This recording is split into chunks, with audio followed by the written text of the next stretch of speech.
ओम शांति। आज 9 जनवरी 2022 अव्यक्त बाप दादा की रिवाइज मूल्य है 21 दिसंबर 1989। तो आज बाबा स्पष्ट कर रहे हैं कि कैसे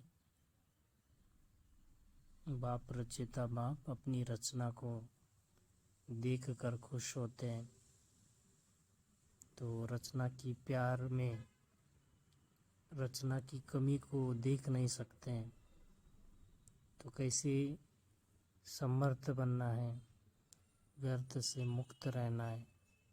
तो बाबा कैसे बाप, टीचर और सदगुरु के रूप में कैसी पालना देते हैं, कैसे संपन्न बनाते हैं, उसके बारे में आज बाबा विशेष प्रकाश डाल रहे हैं। आज बाबा कहते हैं त्रिदेव रचयिता द्वारा वरदानों की प्राप्ति। तो कलरफुल मुरली में देखते हैं त्रिदेव रचयिता द्वारा वरदानों की प्राप्ति। तो रचयिता बाप अपनी साकारी और आकारी रचना को देख रहे हैं। तो रचना को देखते देखते बाबा को बहुत खुशी होती है। तो रचना भी बहुत खुश होते, वहाँ रचता की गीत गाते हैं। और रचता भी वहाँ मेरी रचना, ऐसे श्रेष्ठ गीत गाते हैं। तो बाबा कहते हैं कि तो बाप, टीचर और सदगुरु, ये तीन संबंध से कैसे संपन्न बनाया। बाप ने श्रेष्ठ रचना को तीन संबंध से संपन्न बनाया। एक है बाप के संबंध से दाता बन ज्ञान खजानों से संपन्न बनाया। बाप के रूप में क्या किया, ज्ञान खजानों से संपन्न बनाया दाता बनकर। दूसरा है शिक्षक रूप से भाग्य विधाता बन अनेक जन्मों के लिए भाग्यवान बनाए। शिक्षक के रूप में बाबा पढ़ाते और भाग्य बनाते, भाग्यवान बन गए। तीसरा है सदगुरु के रूप में वरदाता बन वरदानों से झोली भर देते। तो ये ब्राह्मण जीवन क्या है, मौज का जीवन है, वरदानों में पलने का जीवन है। तो बाबा कहते हैं सदगुरु के रूप में बाबा वरदाता बन वरदानों से झोली भर देते। तो बाप, टीचर और सदगुरु के रूप में बाबा कहते हैं अनुभव करना है। तो बाप शुभ संकल्प कमी सदा कमाल के रूप में परिवर्तन करने का। बाप का क्या रहता है, शुभ संकल्प रहता है कि कमी को सदा कमाल के रूप में परिवर्तन करने का। प्यार में बच्चों की मेहनत देखी नहीं जाती। रचता बाप को अपनी रचना, बच्चों की जो मेहनत है वो प्यार में देखी नहीं जाती है। ब्राह्मण जीवन में दाता, विदाता, वरदाता, बाप दाता बनकर, शिक्षक विदाता बनकर, सदगुरु वरदाता बनकर संबंध से संपन्न बनते हो, मेहनत नहीं। तो बाबा कहते कितना जन्म से हम मेहनत करते आए। तो आज बाबा ने कहा कि मेहनत करने का आदत बन चुका है। कोई को तो बोलेंगे बैठकर खाओ पियो, तो नहीं करेंगे, बोलेंगे मेहनत करने की आदत हो गई है, मेहनत के बिना रह नहीं सकते हैं। तो बाबा कहते 63 जन्म से तो मेहनत करते आए हो, तो एक जन्म में तो मौज में रहो। बाबा कहते मेहनत से छूटो, अभी मौज का जीवन है। संगम क्या है, मौज का जीवन है।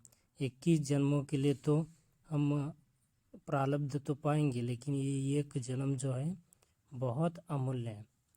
तो बाबा आगे कहते हैं बाप को याद दाता के रूप में, रूहानी अधिकारीपन का नशा। तो बाप को याद कैसे करेंगे, दाता के रूप में, और रूहानी अधिकारीपन का नशा होना चाहिए। तो शिक्षक रूप में याद गॉडली स्टूडेंट है ना, भगवान के हम स्टूडेंट हैं। हर कर्म में श्रेष्ठ मत, वरदाता का वरदान, हर कर्म में श्रेष्ठ मत मिलती है। श्रेष्ठ मत से गति प्राप्त होती है। तो बाबा कहते वरदानों का वरदान प्राप्त होता है। तो ब्राह्मण आत्माओं को गति और सद्गति से और श्रेष्ठ गति प्राप्त होती है। ब्राह्मण आत्माओं को गति, सद्गति और श्रेष्ठ गति प्राप्त होती है। तो इस अंतिम जन्म में हर कर्म की सफलता का फल का वरदान, इस अंतिम जन्म में क्या मिलता है? हर कर्म की सफलता का फल का वरदान मिलता है। तो अभी अभी करो, अभी अभी लो, है ना। तो झटपट का बाबा कहते हैं सौदा है। तो संगम युग पर झटपट का सौदा होता है। तो संगम युग एक हाथ से दो और दूसरे हाथ से लो। इस कर्म में अविनाशी प्यार और प्राप्ति है। तो मेहनत का कारण, बाबा बोल रहे हैं कि मेहनत का कारण क्या होता है? माया के विघ्नों से फेल, संबंध में व्यर्थ फील। तो विघ्नों से फेल होते हैं और संबंध में फील करते हैं। तो फील हो जाता है तो फ्लू लग जाता है। तो बाबा कहते हैं कि फ्लू होता है शरीर की रीति से दुनिया में। तो कुछ अच्छा नहीं लगता है, खाना अच्छा नहीं लगता है ना। तो शरीर की रीति कमज़ोर हो जाते हैं। वैसे ही ज्ञान में आने के बाद ना व्यर्थ की फील करते हैं, उसको फ्लू लग जाता है। तो ज्ञान भी अच्छा नहीं लगता है, कमज़ोरी बढ़ जाती है ना। तो बाबा कहते हैं छोटी छोटी बातों को फीलिंग में नहीं आना है, फीलिंग प्रूफ। फ्लू नहीं होगा, समझो। बाबा ने कहा फ्लू कैसा नहीं होगा? गुड फीलिंग में रहना है। व्यर्थ फीलिंग को शुद्ध फीलिंग में परिवर्तन करना है। तो विशेषाद बाबा ने फीलिंग के लिए कहा कि मैं सर्वश्रेष्ठ अर्थात कोटों में कोई आत्मा हूँ, देव आत्मा हूँ, महान आत्मा हूँ, ब्राह्मण आत्मा हूँ, विशेष पाठधारी आत्मा हूँ। इस फीलिंग में रहने वाले को व्यर्थ का फीलिंग का फ्लू नहीं हो सकता है। इसलिए बाबा कहते हैं कि फीलिंग अच्छा हो, गुड फीलिंग हो। तो संगम पे आप मेहनत और मौज दोनों का अनुभव करो। तो अभी संगम पर क्या होता है? मेहनत और मौज दोनों चीज़ का अनुभव करते हैं। वैसा सतयुग में मेहनत और मौज का अनुभव नहीं करेंगे। वहाँ मेहनत क्या होती है उस चीज़ का पता ही नहीं होता है।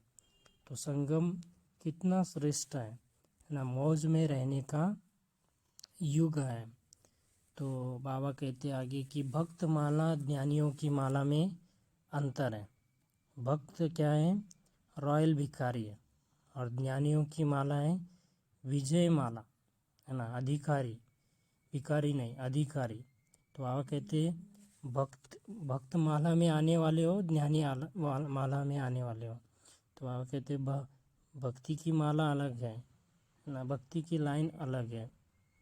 तो भक्ति में भी तो नहीं आना चाहते हो ना, अपने आप को बाबा कहते कि रॉयल भिखारी तो नहीं हो, है ना, अधिकारी बनना है। तो पवित्रता का फल, दुनिया में भी बहुत सारे भक्ति मार्ग में पवित्र रहते हैं, लेकिन ज्ञान में नहीं आते हैं ना, भक्ति में ही बहुत अच्छा लगता है उनको। तो बाबा कहते हैं भक्ति क्या है? गायन योग्य बनाने वाले, गायन योग्य होने का है। तो भक्ति क्या करता है? गायन योग्य बनाता है। और ज्ञान में पूजन योग्य बनते हैं। सोचा और किया, है ना, पवित्रता का इतना महत्व है। बाबा कहते हैं 1 सेकंड में अपने सहित, है ना, सारे विश्व के कीचड़े को ख़त्म कर सकते हैं, इतनी पवित्रता में ताकत है। तो सोचा और हुआ, यह विहंग मार्ग की सर्विस माना सेवा होगी। तो ऐसी विहंग मार्ग की सर्विस कब होगी? जब अपने अंदर की कमी कमजोरी, है ना, अशुद्ध स्वभाव संस्कार, इसको जलाएंगे। तो आज बाबा ने कहा कि देवियों को भी दिखाते हैं असुर, देवी के सामने असुर जलते हैं, जलकर खाक हो जाते हैं। तो बाबा कहते हैं ये अंदर की बातें, अपनी कमी कमजोरी यानी संस्कारों को जब भस्म करेंगे तब औरों को भी ना, औरों की भी कमी कमजोरी को, सारे विश्व की कीचड़े को ख़त्म कर सकेंगे। तो आज बाबा पंजाब और राजस्थान के ग्रुप को भी मिल रहे थे। तो बाबा कहते होली हंस है ना, कंकड़ चुगने वाले नहीं है ना, मोतिया चुगने वाले, माना समर्थ को, हाँ, एक समर्थ को उठाने वाले, व्यर्थ को नहीं उठाने वाले। तो ये परख की शक्ति है ना यहाँ पर मिलती है कि जैसे शुद्ध और अशुद्ध क्या है, व्यर्थ क्या है, समर्थ क्या है। तो बाबा कहते हैं व्यर्थ समर्थ तो चीज़ें आएगी, लेकिन हमको क्या धारण करना है, समर्थता को धारण करना है या व्यर्थ को धारण करना है। तो यह परखने की शक्ति यहाँ पर मिलती है, पवित्र क्या है, अपवित्र क्या है, शुद्ध क्या है, अशुद्ध क्या है। तो आगे बाबा कहते हैं कि और जैसे पंजाब वाले निर्भय बने, डरने वाले नहीं। बाबा कहते ज्वालामुखी हो ना, परिवर्तन करने वाले हो, निडर हो। और उसके साथ बाबा वरदान दे रहे हैं कि चलन और चेहरे द्वारा पुरुषोत्तम स्थिति का साक्षात्कार कराने वाले ब्रह्मा बाप समान भव। तो अपने चलन और चेहरे द्वारा और कहते पुरुषोत्तम स्थिति का साक्षात्कार कराने वाले ब्रह्मा बाप समान भव। स्लोगन है, जो एकरस स्थिति के श्रेष्ठ आसन पर स्थित रहता है वही सच्चा तपस्वी है। जो एकरस स्थिति के श्रेष्ठ आसन पर स्थित रहता है वही सच्चा तपस्वी है। अच्छा, ओम शांति।